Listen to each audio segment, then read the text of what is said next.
नमस्कार दोस्तों, Z media में आपका स्वागत है। आज की बात जग्गा के साथ तस्वीरें सामने देख पा रहे हैं। मंत्री रणबीर गंगवा पहुंचे हैं अशोक जैन के मकान पर, जहां पे उनका भव्य स्वागत किया गया। बैठकर चाय पे चर्चा की गई। जी हां, तस्वीरें फिलहाल देख पा रहे हैं किस तरह से मंत्री रणबीर गंगवा का अशोक जैन द्वारा भव्य स्वागत किया जा रहा है। लोग फूलमाला पहनाकर उनका स्वागत करते हुए नजर आ रहे हैं। काफी समय बैठकर अशोक जैन के मकान पर चर्चा हुई और आइए उनका क्या कहना है। कुछ राजनीतिक बातें भी हुई। सांसद रामचंद्र जांगड़ा के विवादित बयान पर भी उन्होंने क्या बोला वो भी हम आपको सुनवाएंगे। और दूसरी बात, जिस तरह से हमारे फौजी रेल में बाथरूम के पास लेटकर ड्यूटी जाने पर मजबूर हैं, उसको लेकर मंत्री जी ने क्या कहा वो भी हम आपको सुनवाएंगे। और आपसे अपील रहेगी कि इस खबर को ज्यादा से ज्यादा शेयर करें ताकि अधिक से अधिक लोगों तक ये पहुंच सके और पता लग सके कि मंत्री का विजन क्या है। आज मंत्री जी आए आपके भाई, हमारे एक संस्कृति है अतिथि देवो भव है। हम अपने मंत्री माननीय मंत्री जी को, श्री रणबीर गंगवा जी को, जिनके पास 2 प्रभार हैं हरियाणा सरकार में, सड़क का और जल का, जो बहुत ही इंपॉर्टेंट विभाग हैं, हम उनको देव की श्रेणी में रखते हैं।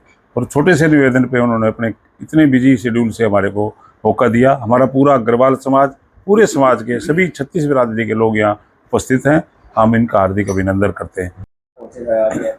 कार्यक्रम में रहे हैं, क्या कहना चाहोगे?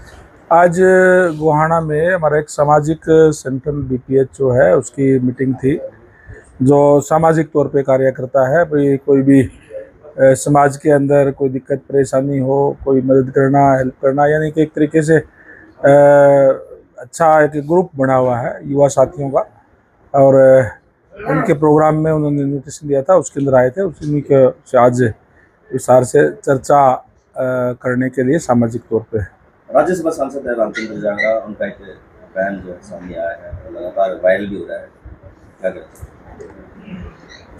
अब मुझे पता नहीं किस उसमें उन्होंने किस संदर्भ में दिया है उन्होंने बयान, जिस तरीके से आप बता रहे हैं। लेकिन जहाँ तक बयान मुझे पहले भी पत्रकार साथी कह रहे थे कोई महिलाओं के बारे में या और कुछ बात कही। आज ही 122वां मन की बात का कार्यक्रम हमारे यशस्वी प्रधानमंत्री नरेंद्र मोदी जी का था, जिन्होंने ऑपरेशन सिंदूर से इस बात को शुरुआत करने का काम किया।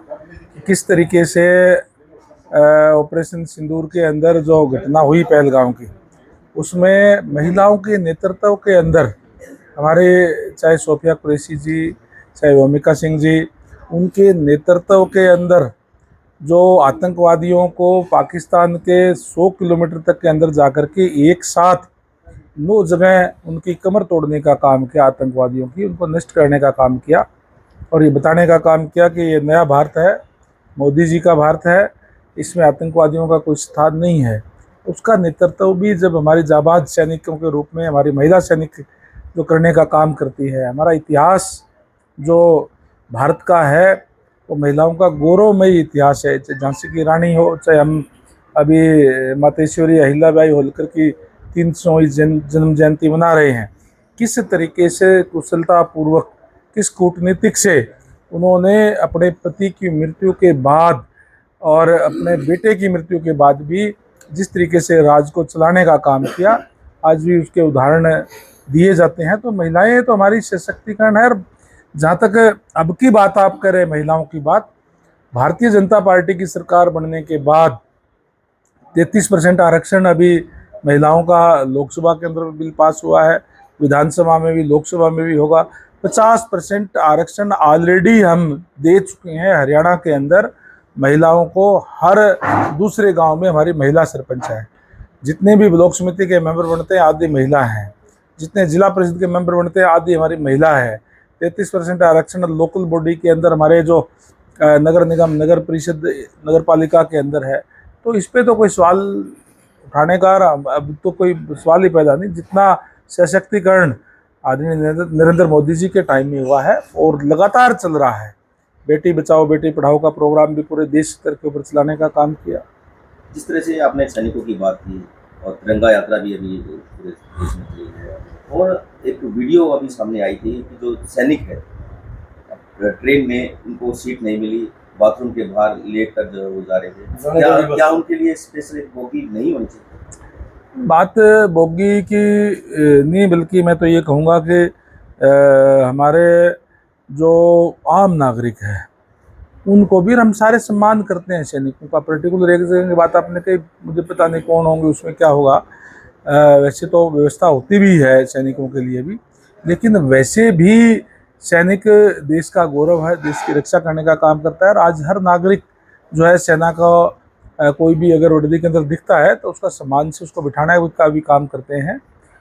दूसरे हमें जो सफ़र करने वालों को भी ये देखना चाहिए, क्योंकि उनकी ड्यूटी जो है बहुत 24/7 होती है, तो उसके लिए हमें सम्मान करना ही चाहिए। आज तो 140 करोड़ देशवासी जिस तरीके से सेना के साथ है, तिरंगा यात्राएं चल रही है, इस बात का ध्यान, ये केवल कानून की बात नहीं, ये एक हमारे आपस के अंदर सोच विचार की भी बात है, हमारे संस्कारों की भी बात जो है होनी चाहिए।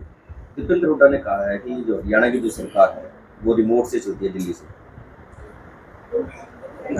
वो शायद हो सकता है अब अपना जो उनका समय था उसकी बात करते होंगे। और जहाँ तक दिल्ली की बात है, इस बात के लिए तो हमें गर्व है। हमें आज दिल्ली के अंदर नरेंद्र मोदी जी के रूप में ऐसा नेतृत्व है जिसने प्रधानमंत्री बनने के बाद में देश के गर्व विश्व पटल पर बढ़ाने का काम किया है। और आज का जो भारत और मोदी जी के प्रधानमंत्री बनने से जो पहले का भारत था, उसमें दिन रात का अंतर है। इस बात पे हमें गर्व है।